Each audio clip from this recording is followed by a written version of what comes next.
In Wicca, magic does not begin with the casting of a circle, nor with the lighting of candles, nor even with the calling of the quarters. It begins with the quiet and sacred act of placing your awareness back into your body and into the living earth beneath you. Before invoking spirit, before raising energy, before weaving intention into the unseen currents, a witch must root herself in the great body of the goddess, for it is through her that all currents stabilize and become safe to channel. Grounding is not merely a relaxation technique or a way to calm scattered thoughts. It is an act of reverence, a conscious remembrance that we are not separate from the elements we call upon. When we cast the circle and invoke earth in the north, we are not symbolically gesturing toward stability. We are aligning our own energetic field with the deep, patient intelligence of soil, stone, bone, and root. To ground is to synchronize our personal energy with the elemental frequency of earth so that whatever power we raise moves through us cleanly, without distortion or depletion. In energy work, every spell, every chant, every visualization generates movement in the subtle body. The aura expands, the chakras spin more brightly, the hands may tingle, the heart may race as power gathers. Yet without grounding, that heightened current can remain suspended, creating agitation, fatigue, or emotional volatility. The wise practitioner understands that raising energy and grounding energy are part of the same sacred cycle. One without the other creates imbalance.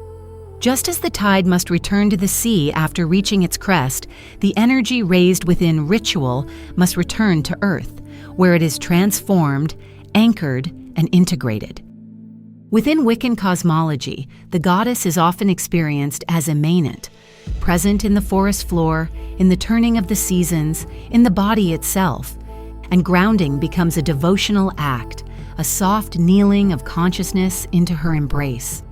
When a witch stands barefoot upon the soil, visualizing roots extending from the soles of her feet deep into dark, fertile ground, she is not pretending. She is participating in an energetic truth. The human body carries electrical charge, the earth carries vast magnetic fields, and the meeting of the two creates a subtle balancing exchange that many energy workers feel almost immediately as heaviness in the legs, warmth in the palms, or a steadying in the breath. The root chakra, often associated with survival, stability, and belonging, becomes the energetic gateway for this communion. When it is open yet anchored, the practitioner feels present rather than dissociated, embodied rather than abstract, powerful rather than overwhelmed. Energy can rise through the spine toward the crown in communion with spirit, but it does so safely because it is tethered to earth. In this way, grounding is not the opposite of transcendence. It is the condition that makes transcendence sustainable. There is also a psychological dimension to grounding that is deeply aligned with Wiccan ethics. The reed reminds us to act in ways that cause no harm, and the law of threefold return speaks to the amplification of what we send forth. A grounded witch is less likely to act from impulse, ego, or emotional turbulence because her awareness is anchored in the body, where truth is felt rather than dramatized. She senses the weight of her intention, the resonance of her spell, the integrity of her desire. Grounding, therefore, becomes a safeguard, a moral stabilizer that ensures magic flows from sovereignty rather than reactivity.